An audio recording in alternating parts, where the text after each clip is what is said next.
ይኸውልሽ በደንብ አድርገሽ ስሚ እማዬ። አንቺ ራስሽ እኮ እየሰማሽኝ አይደለም ያለሽው። ትሰሚኛለሽ? ከነገ ጀምሮ ከትምህርት ቤት ወደ ቤት ከቤት ደግሞ ወደ ትምህርት ቤት ይሆናል ስራሽ። ገባሽ? አዎ። ቀጣይ ሳምንት ሽማግሌ ላካት ታገቢያለሽ። እኔም ብሆን እንደ ጽጌረዳ አይነት መልከ መልካምና ስነ ምግባር ያላት ልጅ በማግኘቴ ደስ ብሎኛል። ያው ጋብቻውን እኔም ሙሉ በሙሉ ተቀብያለሁ። እርስዎ ባሉት ቀን ሁሉም ነገር ይሆናል። ጊዜው እዳው ገብስ ነው። ለልጄ እኮ የጋብቻውን ሁኔታ ነግራት እየተዘጋጀች ነው። በጊዜ ይጋቡና ይሰብሰቡና ይቀበሉ። ሲቆየ ሲሄድ እኮ ነገር ማክረር ነው የሚሆነው። እሺ አታስቢ፣ አይዞሽ። ለልጄም እነግረዋለሁ። ሁሉ ምንም አልገባኝም። ምንም አባዬ ምንድን ነው? አባዬ አትበለኝ አንተ። ትንሽ እንኳን አክብሮት የለህም እንዴ? ሰማኛለህ? እኔ አንተን ለማሳደግ ስል የትም ወለም ዘለም ሳልል መጫወትና መደሰት ሳያምረኝ ቤት ተኮራምቼ ነው ያሳደግኩ። አባዬ ለሌላው መሳቅና መጫወት ሳያምረኝ ቀርቶ አይደለም። ይህን ሁሉ ያደረግኩት ለአንተ ብዬ ነው። አባትነቴን ተወጥቻለሁ። እንዴ ደግሞ አንቺ እዚህ ምን ትሰሪያለሽ? እማዬ ምንድን ነው የምትሰሪው? አንቺ ተባተብ የጠየኩሽን መልሽልኝ። እዚህ ቤት ምን ትሰሪያለሽ? ጽጌረዳ እኮ እዚህ ቤት ተመላላሽ ሰራተኛ ሆና ገብታለች። የምሰማው ነገር እውነት ነው? የአንዳንድ ወጪዎችን ለመሸፈን አንቺ እንዳላስጨንቅሽ ብዬ እኮ ነው። እኔ ቸገረኝ ብዬሻለሁ? እኔ ተጨናነኩ ብዬሻለሁ ወይ? ንገሪኝ እንጂ ምን ይዘጋሻል? እማዬ አንቺ እኮ እንድትናደጂብኝ ፈልጌ አልነበር። ኧረ የሰው ቤት ሰራተኛ ሆነሽ ሳይሽ የምትደሰት ነበር የሚመስልሽ? እንድስቅ ነበር የፈለግሽው? ንገሪኝ እንጂ ምን ይለጉምሻል? ተናገሪ እንጂ። እማዬ በእናትሽ እኔ ለመረዳት ሞክሪ። ምኑን ነው የምረዳሽ? ንገሪ፣ ምኑን ነው የምረዳሽ? እኔ ሰው ፊት እየገረፈኝ የሰው ምላስ እንደሚጥሚጣ እያቃጠልን አንገቴ እንደፍቼ እድሜ ልኬን በሰው ቤት ገረዱኝ ያሳደግኩሽ፣ አንቺም የኔ እጣ ፈንታ ድረስሽ ገረድ እንድትሆኛል። እማዬ የኮሌጅ ወጪ ከአንቺ ደሞዝ 2 እጥፍ ነው። እየሰራው ደግሞ ራሴን ማስተማር እችላለሁ። ዝም በይ አንቺ።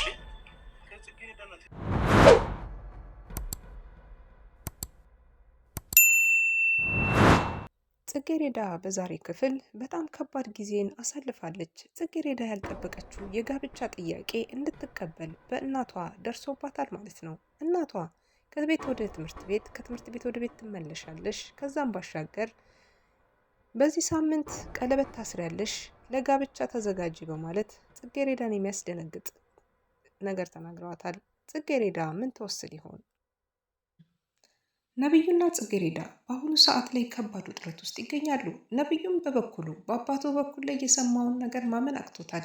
ጽጌረዳም እንደዛው። ምክንያቱም ደግሞ አሁን ላይ የነብዩ አባት አቶ መስፍን የተናገሩት ነገር ትልቅ ነገር አለ። ምክንያቱም ደግሞ እሳቸው የተናገሩት ነገር አሁን ላይ ነብዩ ይቀበለው አይቀበለው ባያውቁም እሳቸው ያሰቡት ልጆችና ልጆች ይጋባሉ፣ ችግር የለውም፣ እኔም ጽጌረዳን አገባለሁ ብለው አሁን ላይ ለፍቅር ተናግረዋታል። ፍቅርተም ቁጭ ብላ አልጋቸው ላይ ከአቶ መስፍን ጋር የልብ ልባቸውን ሲያወሩ ነበረ። በዛ ወቅት ላይ ነበረ ትልቁ ድንጋጤ የተፈጠረው። ምክንያቱም ደግሞ ይሄ ድንጋጤ የተፈጠረው ነብዩ አጋጣሚ ሆኖ ጽጌረዳ ይዘው የምትሄደውን ሻይ በምትወስድ ሰዓት እናቷንና እንዲሁም ደግሞ አሰሪዋን እዛ ቁጭ ብላ ታያቸዋለች። በድንጋጤ በደመ ነፍስ እየሮጠች ሻዩን ይዛ ተመልሳ ወደ ነብዩ ክፍል ስትሄድ ነብዩ ከሻወር እየወጣ ነበርና እሱም በጣም ይደናገጣል። ውጭልኝ ባክሽ፣ ከዚህ ምን ትሰሪያለሽ? ውጭ ልልበስበት በማለት ይህንን ሻይ እዛ ክፍል አድርሰው ፈርቻለሁ፣ አሰሪና እንዲሁም ደግሞ እናቴን መጠዋል አባትህ ጋር ክፍል ናቸው ብሎ እዛ ደግሞ ምን ይሰራሉ እያለ እሱም ግራ ተጋብቶ ተደናግጦ ነብዩም እንግዲህ ያንን ሻይ ከለበሰ በኋላ ይዞላቸው ይሄዳል። ይዞ በሚሄድ ሰዓት በር ላይ ሆኖ ያዳመጠውን ነገር ማመን አቅቶታል። ምክንያቱም ደግሞ በል ልጅህንና ልጄን እናጋባቸው፣ የምን ጊዜ መፍጀት ነው፣ በቃ እነሱ ይዋደዱና ነገሩን ይጨርሳሉ በማለት ፍቅርተና እንዲሁም ደግሞ አቶ መስፍን ሁለታቸውም በአንድ ላይ ሆኖ ይሄን ነገር ያዘጋጁላቸውን ድግስ እንግዲህ ያዳምጣል ማለት ነው። ነብዩ የያዘውን ሻይ ለሁለታቸውም የተቀዳውን ወርውሮት እኔ የምሰማው ነገር እውነት ነው ወይ?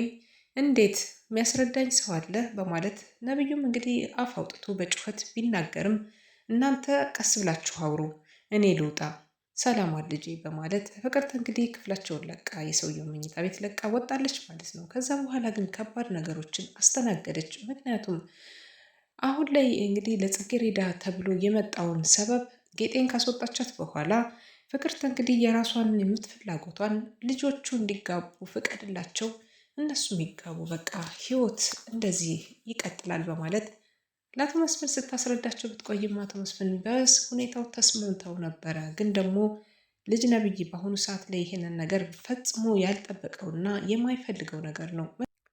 ጌጤ በአሁኑ ሰዓት ላይ ከባድ ሐዘን ውስጥ ትገኛለች። ምክንያቱም ደግሞ ልጇን በሰው ቤት ውስጥ በማግኘቷ በጣም ከፍቷታል። ለልጇ ስትል የከፈለችውን ዋጋ በማሰብ በጣም ከባድ ንግግሮችን ተናግራ በይ ከዚህ በኋላ ከቤት ወደ ትምህርት ቤት ከትምህርት ቤት ወደ ቤት ነው። ከዛ ባሻገር በዚህ ሳምንት ቀለበት ታስሪያለሽ፣ ሽማግሌ ይላካል በማለት ጌጤ እንግዲህ ለከባዱን የጽጌረዳን የምትቆዝምበትን ጊዜ ተናግራለች ማለት ነው። ይሄንን ነገር እንዴት ሆኖ እማዬ እያሰብሽው ነው ወይ? እኔ እኮ አንቺን ለማገዝ ብዬ ነው። ምክንያቱም ደግሞ እኔ አንቺ የምትሰሪበት ወይም ደግሞ የምታገኘው ደሞዝ የትምህርት ቤቴን 2 እጥፍ ነው። እንዴት አድርጌ ከምተሽ ትከፊልኛለሽ? ለዛ ብዬ እኮ ነው የቀን ስራ ይሄንን ስራ ተመላላሽ እየሰራሁኝ የማደርግ ያለሁት፣ እያገዝኩሽ ነው እኮ በተዘዋዋሪ ላንቺ ብትላትም እናቷ ግን ልታዳምጣት ፍቃደኛ አይደለችም። ወትሮውንም የምትወሰውሳት ፍቅርተ ናትና ፍቅርተ በጣም ተንኮለኛና መጥፎ አሰሪ ነች። ምክንያቱም ጌጤን ለዚህ ሁሉ ህይወቷን እንዲበላሽ ያደረገችው የልጇንም ህይወት እየቀናችባት ስለሆነ አሁን ላይ ከፌቨን ጋር ልታፈካክራት ወይም ደግሞ ፌቨን የተሻለና ጥሩ ቦታ እንዲሁም ጥሩ ደረጃ እንድትደርስ የፈለገች ስትሆን አሁን ላይ ግን የጽጌረዳ ማደግና በብዙ መንገድ መብለጧ በጣም አናዷታል። ለዛ ነበር ጌጤ ይህንን ነገር እየቆሰቆሰች አሁን ላይ የጌጤን ልጅ እንድታገባ ልታስደርግ ያሰበችው። ጌጤ እንግዲህ ይሄ መንገዱ ከተሳካላት የእውነት ካልተረዳቻት ጽጌረዳን ልትድራት ትችላለች ወይ? እንዴትስ? ከእድሜው አቻዋ ካልሆነ ሰው ጋራ ከትልቅ ሽማግሌ ጋር ማጋባት ውስጥ እንዴት አሰበችው?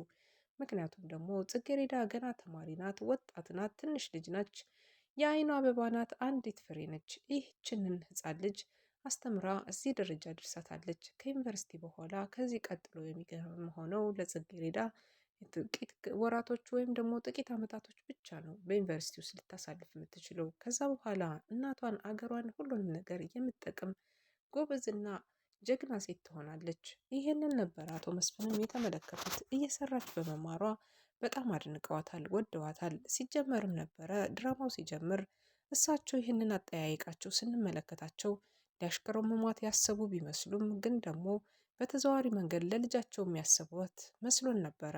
ግን እውነታው ከዛ የራቀ ነው። እሳቸው ለራሳቸው ፈልገዋት ነበረ። አቶ መስፍን እንግዲህ በጣም ትልቅ ሰው ናቸው። የእሷን ከኩያዋ በላይ የሚሆኑ ልጆች አድርሰዋል። ከዚህ ባሻገር ደግሞ ነብዩ በአሁኑ ሰዓት ላይ እንግዲህ እችንን ጽጌረዳ በጣም ወዷታል፣ አፍቅሯታል። ከእሷ ጋርም ረጅም ጊዜያትን ለመሄድ ያስባል። አሁን ፌቨን እንግዲህ ነገሯን ጀምራለች። ምክንያቱም ደግሞ ከዚህ ቀደም በጽጌረዳ ላይ የሚያደርጉት የነበረውን ግፍና በደል አሁን ላይ አንደግምም፣ ለዚህ ነበር እንገናኝ ብዬሽ ነበረ፣ ከዚህ በኋላ እንደዚህ አይነት ነገሮች አናደርግም በማለት ነብዩ እንግዲህ ሲነግራት ነብዩ የተናገረውን ንግግር እሺ ለማለት ብትሞክርም አልተዋጠላትም። ምክንያቱም ደግሞ ይህን ያለበት ምክንያት ለጽጌረዳ ትልቅ ስሜትና አቀራረባቸው ደስ ስላላት ነበረ። ይህ አቀራረባቸው ከመጀመሪያውም በባለፈው ክፍል ላይ በክፍል 10 እና 11 ላይ በጣም ብዙ ነገሮች አይታችኋል። ከዚህ መካከል ካየነው መካከል አብረን ቁጭ ብለን ፈንድሻ እየበላን ፊልም እያየን ነበረ። ግን አሁን ወደ መታጠቢያ ክፍል ሄዳለች ጽጌረዳ በማለት ስትዋሸው ነበረ ስልኳን አንስታ። ግን ደግሞ ይሄ ስልክ የተደወለው የነበረ ጽጌረዳ በስራ ላይ ሆና እያለች አጋጣሚ ፌቨን እንግዲህ እናቷና እንዲሁም ደግሞ የቤት ሰራተኛቸው የጽጌረዳ እናት የሆነ ወሬ እያወሩ ነበር። እሱን ለማዳመጥ ጆሮዋን ለቅታ አስቀምጣ ከበሩ ላይ እየሰማች ነበረ። በዛ ሰዓት ላይ ነበረ ይህ እንዴት እንደዚህ ይሆናል እያሉ እነሱ የሚያወሩትን ነገር ለመስማት ተለጥፋ በነበረበት ሰዓት ጽጌረዳም እንዴ ፌቨን ምን ትሰሪያለሽ እዚህ በማለት ስትጠይቃት ነበር። ቀስ ብለሽ አውሪ፣ ቀስ በይ በማለት እሷም ትመልስላትና ከዛም በኋላ እኔ እኮ እዚህ ጋር ሆነሽ ሳይሽ ምን ሆነሽ ነው ብዬ ነው በእግረ መንገዴን ነው የጠየቅኩሽኝ፣ ደህና ነኝ በማለት ነገሩን ልታስተባብል ትፈልግም። ስልኳ ይጮሃል። ስልኳ ሲጮህ በዛ ሰዓት ላይ ነበር ፌቨን ማን ነው እሱ ነብዩ በዚህ ሰዓት እንዴት ይደውላል በማለት ነብዩ የሚለውን ስም አይታ ብድግ አድርጋ ሄዶ ትለዋለች። የዛን ቀን ነበረ ችግሩ የጀመረው። ምክንያቱም የፌቨን እና እንዲሁም ደግሞ የነብዩ የመጀመሪያ ጊዜ ግንኙነታቸው የነበረ በጓደኝነታቸው ላይ ይህን ያክል ለፍቅር የሰደደ ስር የሰደደ ነገር ባይኖራቸውም ግን ጽጌሬዳን ለማጥቃትና እንዲሁም ነገሮችን ለመጠቀም ጽጌሬዳን ውድቀት እንድትወድቅ ብዙ ነገሮችን ሲያደርጉባት የነበሩ ሁለታቸው ናቸው። አሁን ላይ ነብዩ ተመልሷል ከዛ ህይወት። ምክንያቱም ደግሞ የምትሰራው ምግብ ላይ ጨው ጨምሮ አባቱን ለበሽታ ከዳረገ በኋላ ጽጌሬዳን እንዳልጎዳትና ጽጌሬዳም ደግሞ የእሳቸው መታመም አሳስቧት ነብዩ ባክህን አባባን አሟቸው ነበረና እስኪ ተንከባከባቸው ከትምህርት ቤት ደርሼ እስከምመለስ ድረስ በማለት ደውላ ስልክ አባቱን ህይወቱን እንደታደገችለት ካወቀ በኋላ እንደዚሁም ደግሞ ሆስፒታል ገብተው እሳቸው ከሆስፒታል ላይ አብራቸው ባደረች ሰዓት ላይ እንዲሁም ስትንከባከብ ጫማ ሲያወልቁ ለሁለታቸውም የተለየ ስሜት ተሰምቶታል። ምክንያቱም ከዚህ ቀደም ሲበድላት ትምህርት ቤት ፈተና ገብታ እንዳትፈተን ሲያደርጋት ብዙ ነገሮቿን እያበላሸባት እንዲሁም ደግሞ ከትምህርት ቤት ፈተና ቀይረው ወድቀሻል፣ እንዲሁም ደግሞ የፈተና ውጤት አልመጣልሽም እያስባሉ በጣም ብዙ ችግሮችና ፈተናዎችን እንዲደርስባት ሲያደርጉት ከሰነበቱት መካከል ነብዩና እንዲሁም ደግሞ ፌቨን ናቸው። አሁን ላይ የፌቨን እናት ፍቅርተ ግዴታ ነብዩን ማግባት አለብሽ፣ ምክንያቱም ደግሞ ሀብትና ንብረቱን በሙሉ የራስሽ ማድረግ አለብሽ። አሁን መዝለል ይበቃሻል። እስከ ዛሬ ድረስ እዚህም እዛም ስትይ ዝም ብዬሻለሁ። አሁን ላይ ግን ዝም አልልሽም፣ ቃሌን ማዳመጥ አለብሽ፣ ነብዩን ማግባት አለብሽ ስትል እንግዲህ ያልነበረባትን ስሜትና ፍላጎት እሺ ያለች። ምክንያቱም ይሄን ያደረገችው ጽጌሬዳ ልትበልጣትና የሰራተኛ ልጅ እንዴት እኔን ትበልጣለች በማለት ይሄንን ስሜት ለማንጸባረቅ እሷ ከፍ ብላ እንዴት የተሻለች ሴት መሆኗን ለማሳየት ልትሞክር ነበረ። ፌቨን የሞከረችበት የሄደችበት ርቀት ይሄ ነው እንጂ ከነብዩ ጋር ፍቅር ይዟት ወይም ደግሞ ምንም ነገር ይኖሮባት አልነበረም። አሁን ላይ ዮናስ እንግዲህ ብዙ ነገሮችን እያደረገ ቢሆንም ግን ደግሞ ጽጌሬዳን እንዳይጎዳት አስጠንቅቆታል። ከዚህ ቀደም እንደሚጫወትባቸው ሴቶች ነብዩ ጓደኛው ሲጠይቀውም ነበረ። ምክንያቱም እንደቀደም ከሳምንት ያለፈ ግንኙነት የለህም ሴቶቹ ላይ፣ ይሄ ማለት ደግሞ ጽጌሬዳንም ትጎዳታለህ ማለት ነው በማለት ሲጠይቀው በፍጹም ትናንትና የተሰማኝ ስሜት በጣም ከባድ ነገር ነው፣ እሷን እየወደድኳት እያፈቀርኳት ነው በማለት እንግዲህ ለጽጌሬዳ ገልጾለታል ማለት ነው። ጽጌሬዳ ከዚህ በኋላ ምን ይገጥማታል? ምክንያቱም በእናቷ ላይ ወጥመድ ውስጥ ገብታለች። እናቷም ጌጤም ደግሞ በፌቨን እናት ፍቅርተ ወጥመድ ገብታለች። ፍቅርተ እንግዲህ ያዘጋጀችላት ወጥመድ ከባድ ቢሆንም ከዚህ ህይወት እንዴት ልትወጣ ትችላለች? እጠፋለሁኝ፣ አንቺም ልጅ ታጫለሽ፣ እናቴ አስቢበት እባክሽ ብትላትም አሁን ላይ ስሜታዊ ስለሆነች የጽጌሬዳ እናት ይህንን ነገር ልታዳምጣት ፈቃዱ አይደለም። በጣም የሚገርመው ነገር በጣም ሞልታታለች እና ፍቅርተ አሰሪዋ በመሆኗ ለልጇ ለጽጌሬዳ ጥሩ ነገር ያቀረበችላት እንዲሁም ጥሩ ነገር ያመጣችላት መስሎ ስለታያት በጣም ደስ ብሏታል። ግን እውነታው ሌላ ነበረ። እነሱ ሲሯሯጡ ሲደባደቡ ፈገግ ትል ነበረ ፍቅርተ ከኋላቸው ሆና ይሄ የሆነው እሰይ እያለች ነው። ምክንያቱም ደግሞ የእሷ ልጅ ዝቅ ብላ እንድትታይባት ካለመፈልጓ የተነሳ ፍቅርተ አሁን ላይ በጽጌሬዳ ላይ እየሰራችው ሴራ ተሳክቶላታል ማለት ነው። እንግዲህ ነብዩም አባቱም አስገድዶታል። ይህን ነገር እንዴት ታዩታላችሁ? ነብዩ እውነት አባቱየው ያደረጉትን ነገር ቢያደርጉት የእውነት ፌቨንን ሊያገባት ይችላል ወይስ ደግሞ ልቡ ሸፍቶና ኮብልሎ ላለለት አሁን ላይ ላለችው አለ ጽጌሬዳ የትኛዋን ሊያገባ ይችላል? እናንተ የትኛዋን ትመርጡለታላችሁ?